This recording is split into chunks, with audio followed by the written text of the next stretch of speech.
Most people think saving $10,000 is not a big deal. It is not enough to retire. It is not enough to buy a house. And it probably will not let you quit your job. But for the average person, saving $10,000 can completely change how life feels. Because when your savings are near zero, every small problem becomes an emergency. A car repair feels like a disaster. A medical bill goes on a credit card. A missed paycheck creates panic. But after you save $10,000, money starts giving you something more important than comfort. It gives you control. Before you have savings, you make decisions based on fear. You take expensive loans because you need money today. You keep using credit cards because there is no other option. You stay in a bad job because you cannot afford to miss even one paycheck. But when you have money set aside, you are no longer forced to react to every problem. You can pause. You can think. You can choose the better option instead of the fastest option. And that changes everything. The first thing $10,000 gives you is protection from emergencies. Life does not wait until you are financially ready. Your car breaks down. Your phone stops working. Your work hours are reduced. Something happens in your family. Without savings, these problems usually turn into debt. And debt makes a bad situation even worse. Because now you are not just paying for the emergency. You are also paying interest every month after it. A $1,500 emergency can easily become a $2,000 or $2,500 problem when high-interest debt gets involved.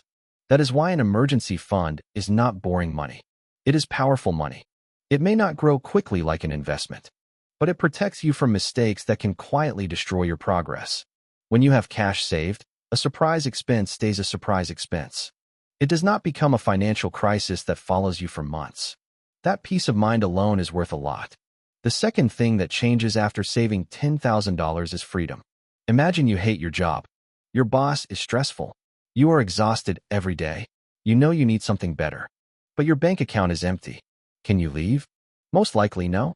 You are stuck because you need the next paycheck immediately. But with savings, you have time. Time to search for a better job. Time to learn a new skill. Time to say no to a terrible offer. Savings do not make you rich overnight, but they buy you time. And time creates options. When people have no savings, they often make expensive panic decisions. They finance a car they cannot afford. They accept the first loan they are offered. They sell investments at the worst possible time because they suddenly need cash. But when you have money saved, you are less likely to make choices out of desperation. You can compare prices. You can negotiate. You can wait. You can make decisions based on your future, not just today's emergency. That is one of the biggest differences between surviving and building wealth. The third thing that changes is that investing becomes more realistic. Before you build savings, investing can feel risky. Because what happens if you invest money today and suddenly need it next month? You may be forced to sell at the wrong time. That is why your emergency fund and your investing money should have different jobs. Emergency savings protect you from life. Investing money builds your future. Once you have a strong cash foundation, you can invest more confidently and think long-term. The first stage of investing can feel slow. You put in $50, then $100, then another $100. At first, it may not look impressive, but wealth usually starts quietly. The early years are about discipline. You are building habits. You are learning to save. You are proving to yourself that you can keep going. Then over time, your money begins to work alongside you. That is why reaching $10,000 matters. It is proof that you can build a system. The fourth thing that changes is your relationship with spending. When you have never saved much money, every paycheck can feel temporary. Money comes in. Money goes out. Then you wait for the next payday. But after working hard to save $10,000, you begin to understand the real cost of spending. You stop asking only, "Can I afford this?" And you start asking, "Is this worth delaying my future?" That one question can change your financial life. So how do you actually reach $10,000? The first step is simple. Stop saving what is left over. Most people spend first and try to save later.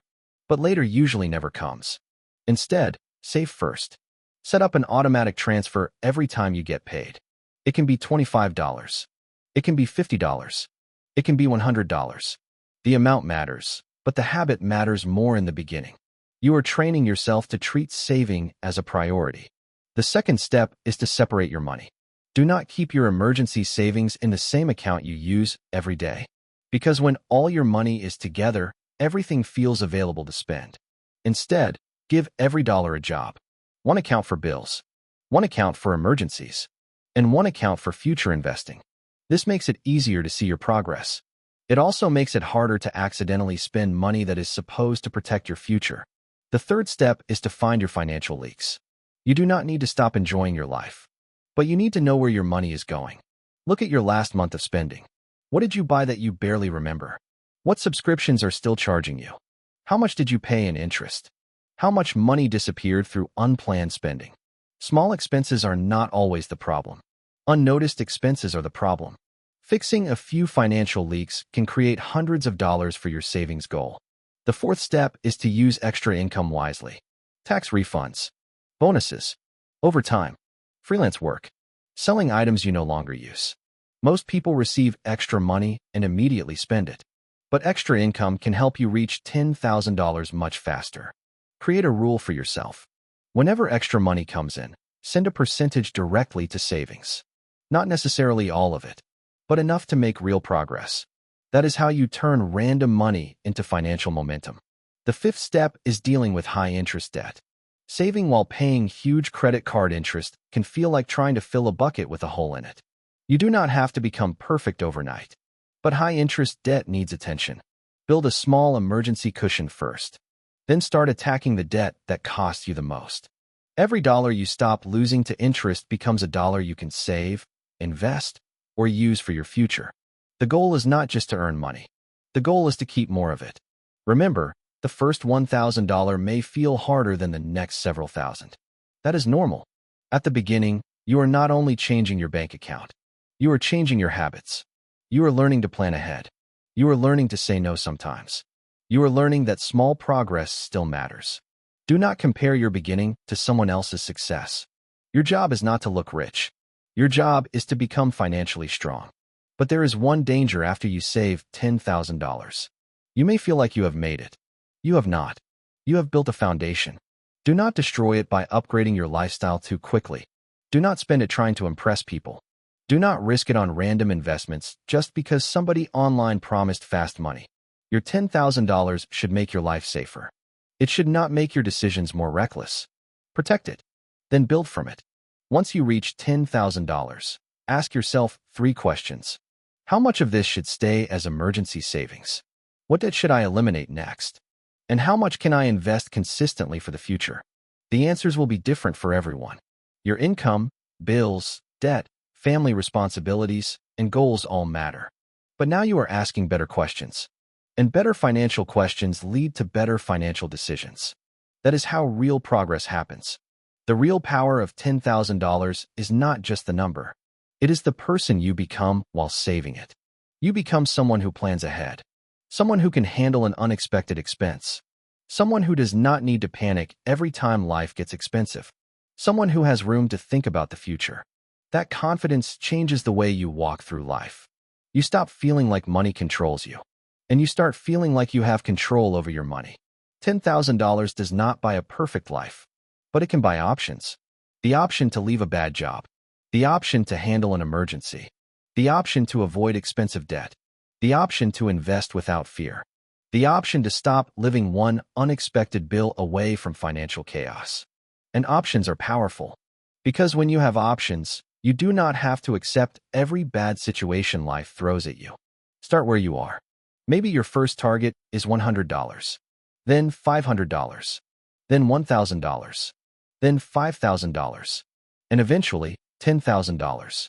Do not wait until you earn more to start. Build the habit now, because one day you will look at your account and realize something important. You are no longer just trying to survive. You are building a future where money gives you protection, freedom, and choices.